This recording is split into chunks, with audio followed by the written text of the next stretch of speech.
నమస్తే, welcome to our Telugu. This is Venkat. Telangana రాష్ట్ర వ్యవసాయ శాఖ మంత్రివర్యులు ఎవరైతే ఉన్నారో తుమ్మల నాగేశ్వరరావు గారు రైతుల పట్ల జరుగుతున్నటువంటి అన్యాయాలను పట్టించుకోకుండా అటు ఎలక్ట్రానిక్ మీడియా గానీ ఇటు ప్రింట్ మీడియా గానీ దొరకకుండా తిరుగుతున్నారు. మీకు ఎక్కడైనా కనిపిస్తే మాకు తెలియపరచండి. రైతులకు సంబంధించిన అన్యాయాల గురించి ఇంటర్వ్యూ చేద్దాం అనుకుంటున్నాము. ఎందుకంటే రైతులకు సంబంధించిన ఒడ్లు గానీ మక్కలు గానీ ఒకవేళ కాంటాలయ్యి మిల్లర్ల దగ్గరికి పోతే అవి మిల్లర్ల కాడ నిలువు దోపిడీ లెక్క. ఎట్లా అంటే అది ఆ మిల్లర్లు కాంట్రాక్టర్లు మొత్తం కుమ్మక్కై ఒడ్లు మంచిగున్నా మక్కలు కూడా మంచిగున్నా కూడా తేమ శాతం ఎక్కువ ఉంది, లేకపోతే నలిసినప్పుడు ఎక్కువ ముక్కలు అవుతున్నాయి, లేకపోతే ఇంకా తాలు పర్సంటేజ్ నాణ్యత లోపం ఉందని ఒడ్లు తడిచినాయి, మక్కలు వచ్చినాయి, మొక్కలు కూడా వచ్చినాయి అని అనేకమైనటువంటి రీజన్లతోని ఒక కింటాకి 2 కేజీల నుంచి 5 కేజీల మధ్య వరకు కట్ చేయడం అనేది జరుగుతుంది.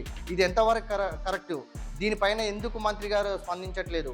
ఒక పక్కనేమో స్థానికులు అంటున్నారు, ఎవరు ఇది స్థానిక ఎమ్మెల్యే మంత్రులకు అందరికీ తెలిసే ఇది 1 కింటా నుంచి 1 కింటా ఒడ్లలో తరుగులు 1 కేజీ నుంచి 5 కేజీల వరకు ఏవైతే తరుగులు ఉన్నాయో ఇవన్నీ వీళ్ళందరికీ స్థానిక ఎమ్మెల్యే మంత్రులకు అందరికీ తెలుసు.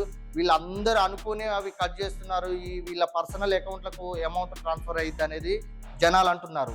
మీరు వాస్తవానికి ఈ రైతులకు జరుగుతున్నటువంటి అన్యాయాలు, ఈ మిల్లర్లు ఈ రైతులను పెడుతున్నటువంటి ఇబ్బందులు వాటి పట్ల మీరు స్పందించకుండా ఉండడమే వాస్తవానికి మీరు వాళ్ళు మాట్లాడిన మాటలు అలానే ఉన్నాయి. మీరు స్పందించకపోకుండా ఉండడానికి గల కారణాలు కూడా సేమ్ సింక్ అవుతున్నాయి. రైతులకు సంబంధించిన ధాన్యం ఒకవేళ కాంటాలయ్యి మిల్లర్ల దగ్గరికి మిల్లులకు పోతే ఆ మిల్లర్స్ వాళ్ళు రైతులను పెట్టేటువంటి ఇబ్బందులు అంతా ఇంత కాదు.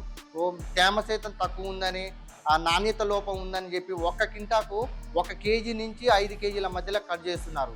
దీనిపైన ఎందుకు స్థానిక ఎమ్మెల్యేలు మంత్రులు స్పందించడం లేదు? వాస్తవానికి ఒకటి చెప్పాలంటే జనాలలో రైతులలో వస్తున్నటువంటి అనుమానాలు ఏమైతున్నాయో అవి వాస్తవానికి నిజమే అనుకుంటున్నారు. అవి ఎలాంటి అనుమానాలు వస్తున్నాయంటే 1 కింటా వడ్లకు 2-3 కేజీల నుంచి 5 కేజీల వరకు తీస్తున్న సంగతి అనేక టైంలో వచ్చినటువంటి సోషల్ మీడియాలో ఎలక్ట్రానిక్ మీడియా అయితేంది, ప్రెస్ మీడియా అయితేంది, వీళ్ళకు ప్రింట్ మీడియా అయితేంది, వీళ్ళందరికీ చెప్తున్నాం. అదంతా స్థానిక ఎమ్మెల్యేలు నెక్స్ట్ పోతే మంత్రులు సీఎం దాకా కూడా వెళ్ళిపోతుంది. కానీ ఎవ్వరు కూడా స్పందించట్లేదంటే వీళ్ళకి తెలిసే ఇదంతా జాప్యం జరుగుతుంది అనేది మాత్రం రైతులు పూర్తిగా దీన్ని నమ్ముతున్నారు. వాస్తవానికి ఒకవేళ అలాంటిది ఏది లేకపోతే మరి ఎందుకు ఎమ్మెల్యేలు మంత్రులు వీళ్ళంతా కలిసి మిల్లర్స్ పైన యాక్షన్ తీసుకోవట్లేదు? ఇది వాస్తవానికి ఒక రకంగా చెప్పాలనుకుంటే ఇది రైతుల్ని అన్యాయం చేసి వీళ్ళందరూ సొమ్ము చేసుకుంటున్నారు అన్నట్టే కదా. రైతుల ఆలోచనలన్నీ నిజమవుతున్నాయి కదా. ఇదంతా ఓకే, పక్కకు పెడితే జగిత్యాలలో ఒక మంత్రి ఎవరైతే ఉన్నారో మన మంత్రి గారు అడ్లూరు లక్ష్మణ్ గారు స్థానిక ఎమ్మెల్యే సంజీవ్ గారిని పట్టుకొని ఆ రోడ్డు పైన బైఠాయించిండు. ఎందుకోసం? ఒక పెట్రోల్ డీజిల్కి సంబంధించిన ఇంధనాలు అధిక రేట్లు పెరిగినాయి అంట. ఒక నెలలోనే మూడు సార్లు రేట్లు అధికంగా పెరగడంతో సామాన్య ప్రజలకు భారం అవుతుందని ఒక ఫ్లెక్సీలు అవి ప్రగాడ్స్ పట్టుకొని తిరుగుతున్నారు. అది ఎంతవరకు కరెక్ట్ అండి? మీరు సమస్యల పైన పోరాడాలంటే వాస్తవానికి మీకు ఇచ్చినటువంటి శాఖలో సమస్యలు లేవా? మీరు మాట్లాడాలి కదా. ఇది ఒకటే దొరికిందా? 1 లీటర్ పెట్రోల్ వచ్చేసి 110 రూపాయలండి. 110 రూపాయల పెట్రోల్ కొనుక్కునేటోడు ఇంకొక 80 పైసలు పెట్టి కొనుక్కోలేడా పెట్రోల్ కానీ డీజిల్ కానీ? 110 పెట్టిన వాళ్ళకి ఇంకొక 80 పైసలు భారం అవుతుందా? ఎందుకు మీరు మీ శాఖలకు సంబంధించిన వాటిల్లో ప్రాబ్లమ్స్ ఉన్నాయి కదా, వాటి గురించి మాట్లాడాలి కదా. రైతులకు ఇంత అన్యాయం జరుగుతుంది కదా, వాటి గురించి మాట్లాడాలి కదా. ఇవన్నీ పక్కకు పెట్టి అనవసరమైన విషయాల మీద ఫోకస్ పెట్టి ఎందుకు మీరు ఇట్లా జనాలని భయభ్రాంతులకు గురి చేసి ఇబ్బందులు పెడుతున్నారు? ఒక సామాన్య రైతు వ్యవసాయం చేయాలంటే ఈరోజు చాలా వరకు భయపడుతున్నాడు. గత ప్రభుత్వంలో ఉన్నప్పుడు ఇంకా సీజన్ స్టార్ట్ కాకముందే వాళ్ళకు విత్తనాల కోసమని, దున్నుడు కూల కోసమని రైతు బంధు వేసుకుంటే రైతు బంధులు పడేవి, జమ అయ్యాయి వెంటనే. ఇప్పుడు అవి జమ అవుతున్నాయా? పంటలు కోసే సీజన్లో పడుతున్నాయి, ఆ టయానికి పడుతున్నాయి. అది కాకుండా ఎరువుల విషయానికి వస్తే ఒక రైతుకు అప్పట్లో ఎలాంటి రైతు ఆధార్ కానీ ముందస్తు బుకింగ్లు కానీ ఏవి లేవు.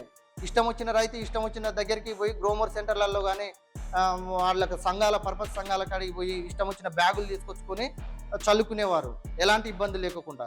ఎందుకు మీరు ఈ ఎరువుల పట్ల కూడా రైతుల పట్ల చిన్న చూపు చూస్తున్నారు? తగిన ఎరువులు ఎందుకు అందించలేకపోతున్నారు రైతులకు? ఏడ జాప్యం జరుగుతుంది? ఎందుకు మీరు ఇంత చిన్న చులకన చూస్తున్నారు రైతుల్ని? అడ్లూరు లక్ష్మణ్ గారు మీరు అక్కడ ఏదైతే ధర్నా చేస్తున్నప్పుడు ఒక ఆవేదనకు గురైనటువంటి ఒక రైతు కుటుంబం నుంచి వచ్చిన ఒక ఆర్టీసీ డ్రైవర్ గారు ఒక చిన్న మాట అన్నారు. ముందు మక్కల గురించి, రైతు పండించిన మక్కల గురించి, వడ్ల గురించి ఆలోచించండి, ముందు తర్వాత పెట్రోల్ గురించి అని అన్నాడు. ఆ చిన్న మాటకు మీకు ఏమైంది?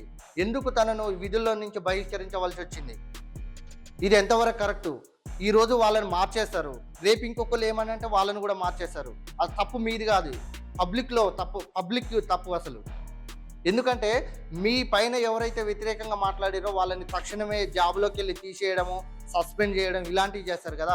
మాకు కూడా అలాంటి హక్కు ఉంటే మాకు నచ్చిన ఎమ్మెల్యేని, మాకు నచ్చిన మంత్రులని అప్పటికప్పుడే ఓట్లు నిర్ణయించుకొని అప్పటికప్పుడే వద్దంటే రద్దు అయ్యేటట్టు ఒక శాసనం అనేది తీసుకురావాలి, ఒక చట్టం అనేది తీసుకురావాలి. అలా వచ్చినప్పుడే అందరికీ సమాన న్యాయం జరుగుతుంది. ఆ వ్యక్తి ఒక రైతు కుటుంబం నుంచి వచ్చిండు, ఆర్టీసీ డ్రైవరు తన బాధని, ఆవేదనను వెళ్ళగక్కిండి నీ ముందు. మీరు ఎందుకు దానికి అంత రియాక్ట్ అయ్యి తనని విధుల నుంచి బహిష్కరించవలసి వచ్చింది? అదే ఇప్పుడు మేము కూడా అంటాం, మాకు ఈ మంత్రి బాగలేడు, మాకు నచ్చలేడు, ఆ స్థానిక ఎమ్మెల్యే మాకు నచ్చలేడు, మళ్ళీ ఓట్లు పెట్టాలి, వాళ్ళని తీసేయాలంటాం. మాకు కూడా వర్తిస్తే బాగుండు, మేము కూడా మాకు నచ్చినటువంటి నాయకుడిని మేము ఎన్నుకునే వాళ్ళం. ఇది ఎంతవరకు కరెక్టు? అంటే మీకు ఒక న్యాయం, సామాన్య ప్రజలకు ఇంకో న్యాయం. ఇది కరెక్ట్ కాదు. తుమ్మల నాగేశ్వరరావు గారు ఇప్పటికైనా మీరు అర్థం చేసుకోండి. జనాల పట్ల ఈ సామాన్య రైతులు ఎవరైతే ఉన్నారో వాళ్ళకి చాలా మిల్లర్లు వాళ్ళైతుంది ఐకేపీ సెంటర్లో చాలా ఇబ్బందులు ఫేస్ చేస్తున్నారు. దయచేసి మీరు ఒకటే గమనించండి, ఫ్యూచర్లో రైతులు కనుక వ్యవసాయం చేయాలంటే మేము వ్యవసాయం చెయ్యము, మాకు అవసరం లేదనే స్థితికి తీసుకొస్తున్నారు మీరు. దయచేసి మీరు ఈ తక్షణమే జరుగుతున్నటువంటి ఐకేపీ కొనుగోలు సెంటర్లు ఏవైతే ఉన్నాయో వాటిని విజిట్ చేసి ఎక్కడ లోపం జరుగుతుంది, ఎక్కడ జాప్యం జరుగుతుంది అనేది మీరు అదంతా పరిష్కరించి తక్షణమే ఒడ్లు కాటాలు వేయించుకొని మిల్లర్లో పంపించవలసిందిగా కోరుతున్నాం. అది కూడా ఏంటంటే ఎలాంటి తరుగులు లేకుండా. అసలు తరుగులు ఎందుకండి నాకు అర్థం కావట్లేదు. మీరు ఇష్టం వచ్చినట్టు మీరే రేట్లు ప్రకటిస్తారు మద్దతు ధరని, అదే ధరకి ఇస్తున్నాడు రైతు. మీరు ఎగబట్టమంటున్నారు, ఒడ్లు ఎగబడుతున్నారు, మీరు తాళు చేతం తీయమంటున్నారు, తీస్తున్నారు. మీకు బస్తా తరుగులతో సహా బస్తా ఎంత ఉంటుందండి? తరుగు 1/2 కేజీ ఉంటుందండి, మీరు కేజీ 200 గ్రాములు ఎక్స్ట్రా తీసుకుంటున్నారు. అవి కాకుండా నాణ్యత లోపం అని చెప్పి ఇంకా 2 కేజీల నుంచి 5 కేజీల మధ్యలో తీస్తున్నారు. ఈ ధాన్యం అంతా ఎక్కడికి పోతుంది? ఎవరి ఖాతాలో పడుతున్నాయి ఆ డబ్బులు? ఎవరు సొమ్ము చేసుకుంటున్నారు? దీనిపై తక్షణమే చర్య తీసుకోండి. ఈ వీడియో అధికారులకు చేరే వరకు షేర్ చేయండి. మీరేమనుకుంటున్నారో కామెంట్ రూపంలో తెలియజేయండి.